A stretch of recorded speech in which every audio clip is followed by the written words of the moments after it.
Okay, so what I'm going to talk about is possible application of this nonlinear 2D coherent spectroscopy to quantum and classical spin liquid. So the motivation is something like this. So as you understand, the quantum spin liquid is some kind of massive superposition of classically degenerate spin configuration, and it's characterized by this long-range quantum entanglement. And it's very hard to measure this long-range quantum entanglement. In numerical calculations, we compute things like entanglement entropy and modular transformation and things like that. But in the actual experiment, of course, you cannot measure any of those quantities. So typically what people do is to detect elementary excitation. So generally, they are spin-carrying spin-on excitations. So if the z component of the spin is conserved, then these particles have a well-defined spin quantum numbers, and then you can detect that by measuring, say, susceptibility, NMR relaxation rate, or the neutron scattering cross section. But there are also other interesting excitations, such as what people call visons or Yuan gauge field. For example, the triple product of this spin operators corresponds to the gauge flux, for example. So those things, they don't carry any charge. They also don't carry any spin. They only carry entropy. So in this case, the only tool we have is things like heat capacity and thermal conductivity. So perhaps the most direct probe is the neutron scattering. For example, for one-dimensional quantum spin liquid, neutron scattering spectrum has been measured. So neutron measures the spin 1 excitation, but you can have momentum and energy resolution here. So you basically measure spin-on anti-spin-on pair creation. This necessarily gives you some kind of scattering continuum. And in the 1D case, people have this comparison between experimental data and the theory.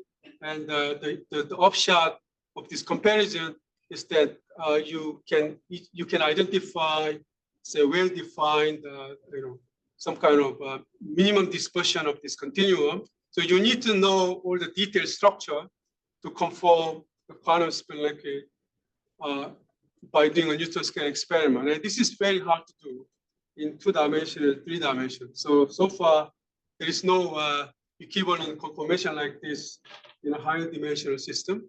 So that brings this issue on the table.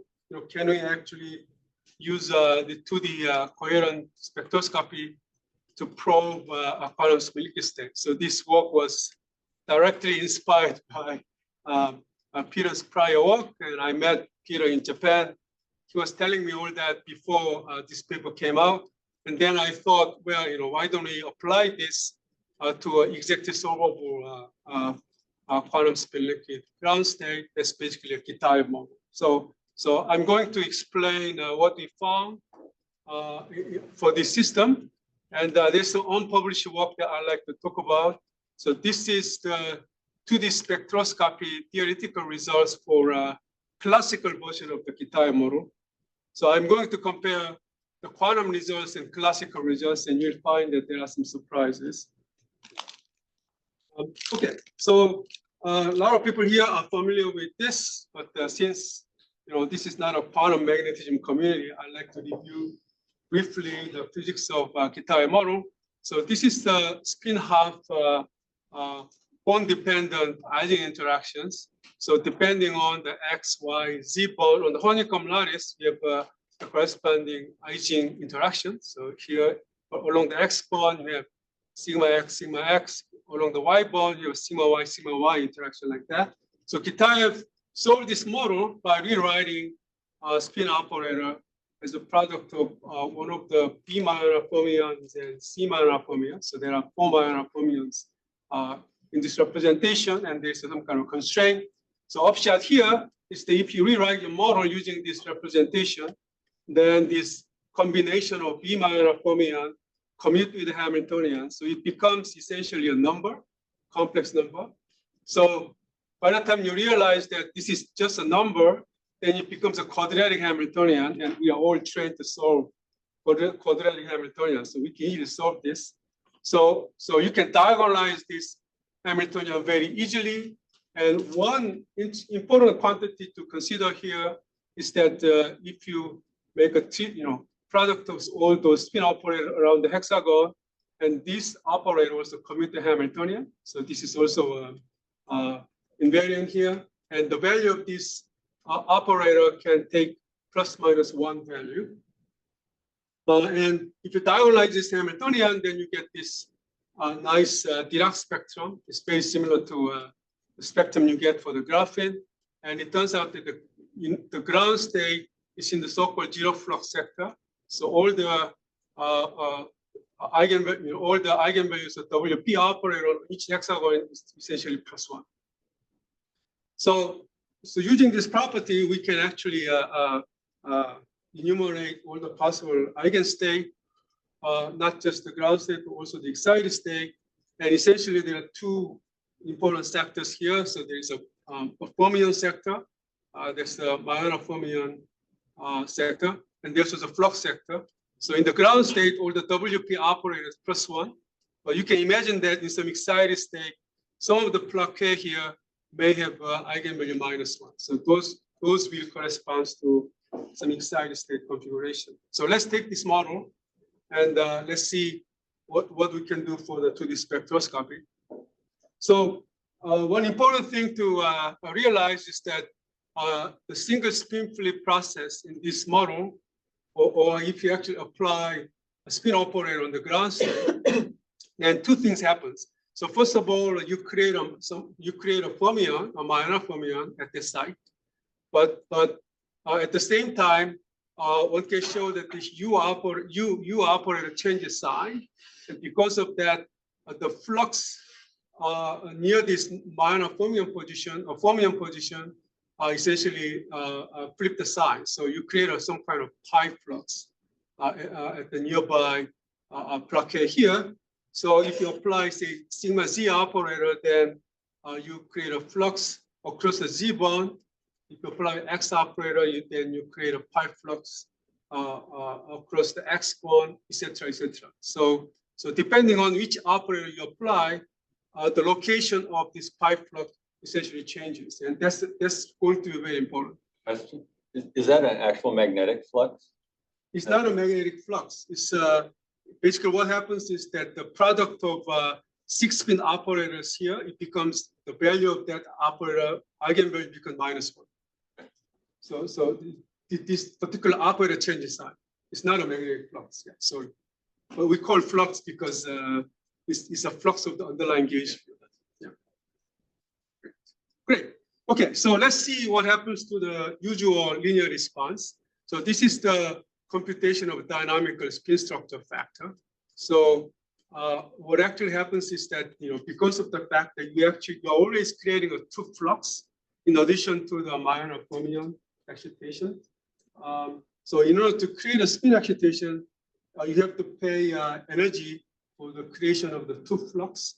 And this flux degree of freedom is an excitation energy gap. So if you look at the cut along the Q equals 0, the Jones center, then you have this spectral gap here. That's the signature of this creation of the 2 flux degree of freedom. Otherwise, generally across the momentum space, you see that you only see a very broad continuum, and there's no sharp features here. So you just get a broad scattering continuum, and that has been one of the significant obstacles to identify quantum spin liquid state. So now we take this, then let's try to think about this two-dimensional nonlinear spectroscopy. So a lot of speakers already described this, so I'm going to be very quick. So you send this A pulse and B pulse. In this case, we are talking about a magnet, so we are going to use the magnetic field part of the light. So I'm using a slightly different notation, sorry for that. So tau 1 is the delay time, and tau 1 plus tau 2 is the measurement time. So this will be, for some people, this will be tau, this will be t. So again, we are talking about the nonlinear part of the response here. And then, in principle, you can have a second order response from the AB pulse. And there are two kinds of third order response. One of them will be AAB pulse. So you have a product of two A pulse and one B pulse, or the other way around. So there are two kinds of third order susceptibility. So I'm going to look at these quantities separately. Okay. So again, this is a textbook thing, but so second order susceptibility is basically some kind of correlation function of this nested commutator of 3 magnetization operator. So therefore, there are two kinds of correlation function you have to compute. So one of them is time order, the other one is out of time order. And for the third order response, as described in the morning, if you think about this as a 3-pulse sequence, then for the 2-pulse configuration, AAB pulse corresponds to like setting T1 equals to 0. For the ABB pulse, basically it corresponds to setting T2 equals to 0. So you can get all of that. But point is that you have to compute this nested commutator expectation value. So you end up with the 4 kinds of out of time ordered correlator. So there's one of them that's time ordered correlator, but all the others are essentially out of time ordered correlator. And the computation of this is, you can do it, but it requires a bit of care. Okay. So having said that, so let's look at the second order susceptibility, and imagine that I'm sending magnetic field pulse, but along the G polarization. So it couples only the G component of the spin, and at the end of the day, I'm also measuring the G component of the magnetization. So everything is just G polarization. So imagine that this is the case, and in this case, what actually happens is that you start from a vacuum state. If you apply a sigma G operator, then as I said, you create a 1 fermion and 2 flux. But then if you send another G pulse, then you have to also create a 2 flux configuration. But you can do that only across the G bond. So the number of flux configuration you can generate kind of limited. But now you try to go back to the vacuum, then it's just not possible. So it immediately tells you that in this configuration, the second order susceptibility is just 0. There's no matrix element. So there's a selection rule. So for this polarization geometry, second order response is absent.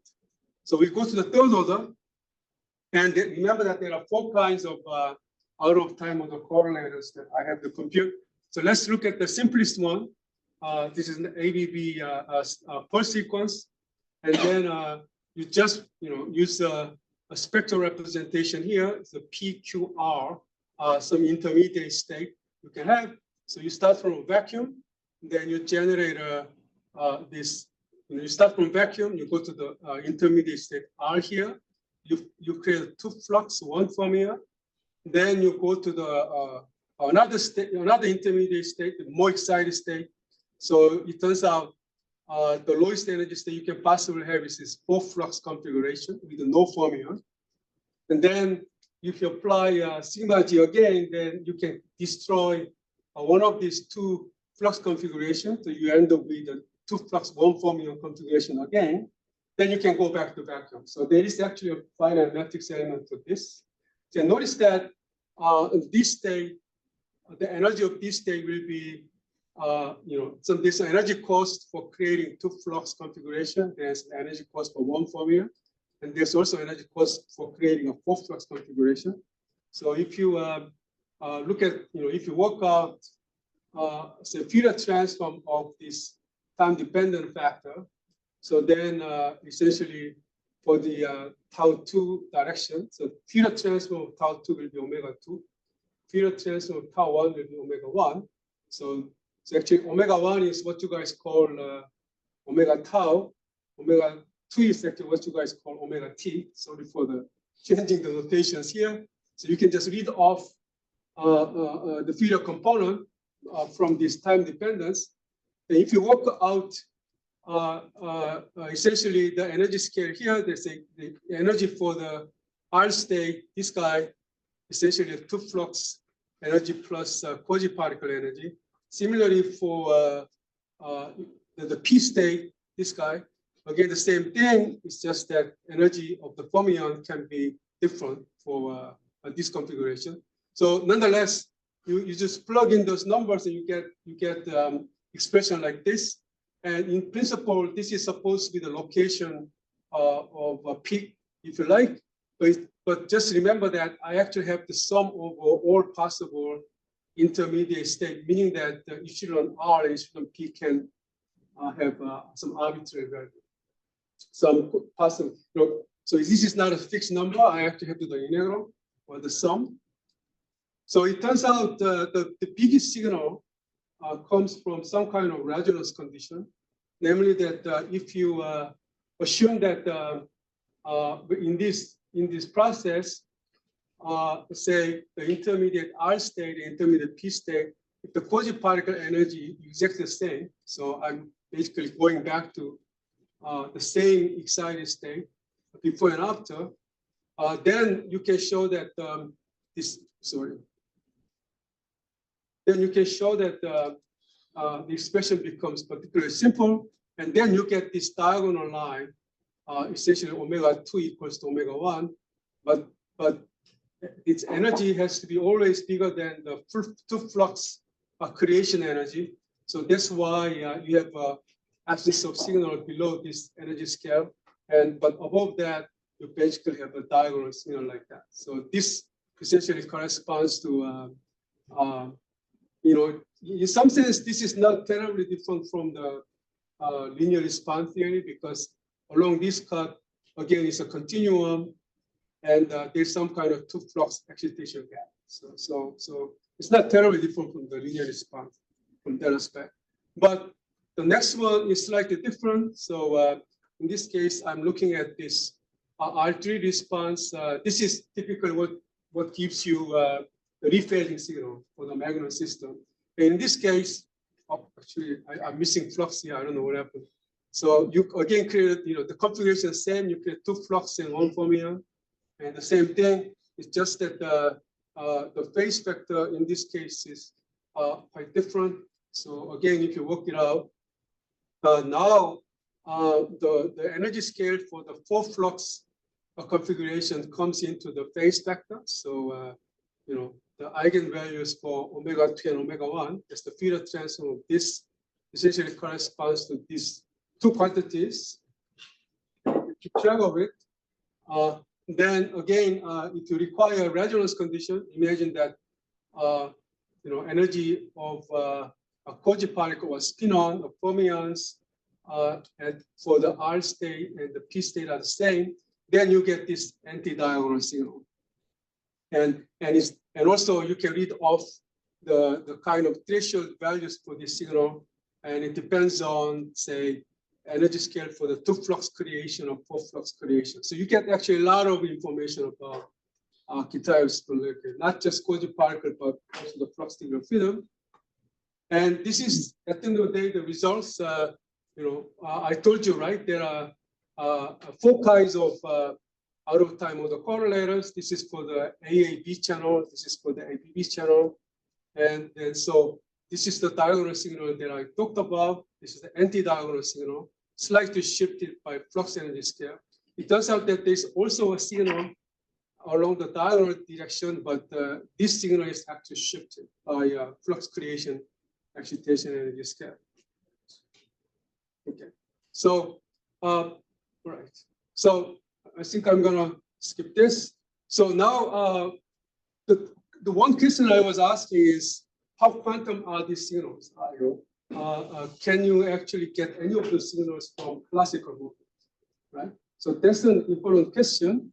So I mean, the reason why this is important is that, for example, if you look at the linear response, so this is an exact calculation using, say, some kind of equational motion or Keldysh technique. So this is, you can consider this as an exact spin structure factor. This is a quantum Monte Carlo data from Yuki Motome's school in Japan. And this result is actually the result of the classical model. So this was obtained by some finite temperature Monte Carlo as a seed configuration. Then you can solve a lambda research equation with this. So classical model also gives you a very similar scattering continuum. The only thing that is absent here is the two flux gap. So two flux gap is not here in the classical model, but nonetheless, for linear response, you really cannot tell the difference. Sorry, where's the two flux gap in the quantum calculation? Yeah, so this black stuff. Oh, the black stuff. Black stuff is a two flux gap. You don't have that for classical model, but nonetheless, you can sort of reproduce momentum dependence of the continuum. So, for example, along the gamma 1 direction, there's a depletion and there's an enhancement along the Jones center. So the question is, what about 2D spectroscopy? Right. Classical model is what you have XX, YY, ZZ interactions. You treat them as. Yeah, it's just a vector. It is a classical vector. Yeah. But isn't that just the statement that at some level the classical thing is just measuring the Laplacian more or less? It's just like the dispersion of the lattice. No, because that's why they all look the same, right? At some level. No. Actually, that's not true. It's not that. So actually, one can show that the reason why the spectrum is similar is because you can show that the momentum dependence really comes from the structure of the classically degenerate manifold. Okay. So you only allow certain kinds of spin configuration. From that structure, you can infer that. But there's more details. It's more details. Yeah, but nonetheless, if you just do a linear response, experiment, then you won't be able to tell the difference between classical and quantum results. Okay. So now this is relatively new results that we obtained. This is for the classical model. Again, I'm sending, say, A and B pulse with a Z polarization, and then this is like measuring the magnetization along Z, Y, and X direction. And notice that if I think about this G polarization measurement, then indeed you actually get diagonal signal, and there is also a very faint but visible anti-diagonal signal. Okay. But this result was obtained at zero temperature, very close to zero temperature. We found that this signal is very, very fragile. Actually, if I increase temperature, it basically goes away very quickly. But nonetheless, classical model knows about this. But on the other hand, if you measure X and Y magnetization, then you also get a diagonal signal. And this is not supposed to happen in the quantum model. So that's because the classical model doesn't know about the selection rule. So the main message is that, just seeing the diagonal signal may not be enough. You actually need to work out the selection rule to actually confirm that the signals are actually from quantum spectrum. So that's more or less, my time is up. So yeah, also just to make sure that this method gives you the correct response, if you go to a field polarized state, very high field limit, then you can reproduce all of the Magnum signal. So this the same method essentially gives you Magnum signals as well. So with that, this is basically my summary. Thank you very much. Thank you.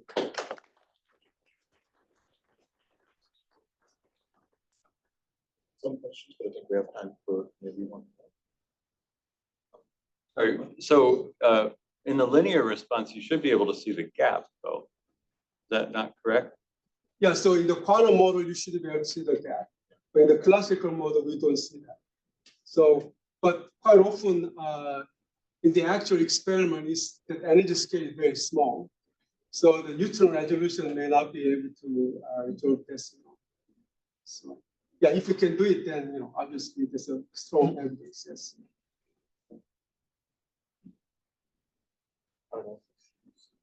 When you talk about Z polarization for the magnetic field, that's along the Z bond in the K-type model. No, actually here in the model calculation, I literally took the G component of the spin. Z component of the It's spin. not the crystallographic Z-axis. In the Magnum signal that I showed you here, I'm taking a crystallographic axis. Okay. So there, you know, But you can also extend the calculations to X and Y, You and can it do would it. be the same. but it'll be the same. It'll be the same. Luca had one last. Yeah, I mean, you mentioned briefly the thermal conductivity at the beginning. I guess that, I mean, you didn't talk much more about it, but I guess that's another way to distinguish if you have, you know, weakly interacting fractionalized excitations. So you're not happy with that so you observable. could thermal, I think difficulty is that thermal conductivity has been very controversial in many materials. And that's because you have to subset of some backgrounds, you know, from phonons and things like that. So it's more like experimental difficulties of identifying the underlying quasi-particle excitation from thermal transport. I mean, thermodynamics is typically hard. That's why we like things like neutron scattering and optics, because then we have a spectral information. It's so much easier to identify important signatures. Oh, maybe I think Peter had a question. If you can ask that as Eugene sets up, that would be perfect.